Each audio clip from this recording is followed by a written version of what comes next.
Pag-usapan natin yan mga idol. So talagang trending nga po ng gusto ngayon sa Philippine boxing community ang anak ng ating pambansang kamao Manny Pacquiao na si Eman Makosa. Dahil bukod sa napaka-impresibong performance na ipinakita niya kung saan binugbog at pinabagsak niya ng 4 na beses ang dayong Indonesian boxer na si Reynold Kundimak at kalaunan ay tinalo niya ito via 4th round knockout, ay agaw pansin rin ang pagdayo ng aktres na si Jillian Ward sa Tagbilaran City, Bohol para lamang panoorin at suportahan si Makosa sa laban niya.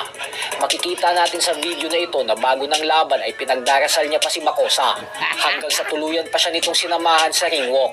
Kaya wag na tayong magulat kung bakit ganadong-ganado si Makosa sa laban na ito.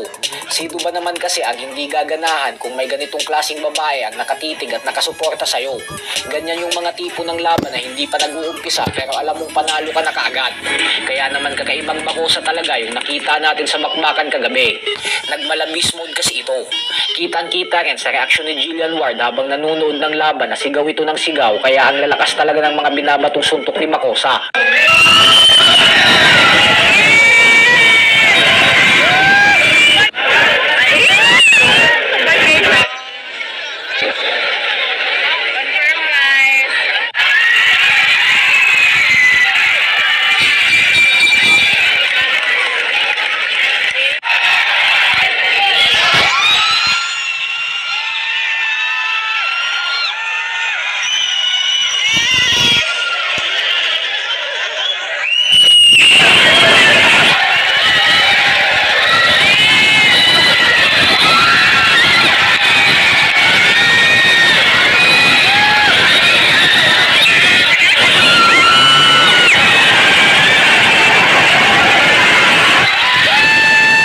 Pagkatapos ng laban ay nagpasalamat naman si Makosa sa Panginoon dahil binigyan umano siya nito ng lakas at makapag-focus sa laban sa kabila ng dami ng pinagdadaanan niya ngayon na hindi umano alam ng karamihan. Bukod dyan ay nagpasalamat rin ito sa pamilya niya, kay Jillian at sa pamilya ni Jillian nang dahil sa suportang ipinakita ng mga ito para sa kanya sa laban niya.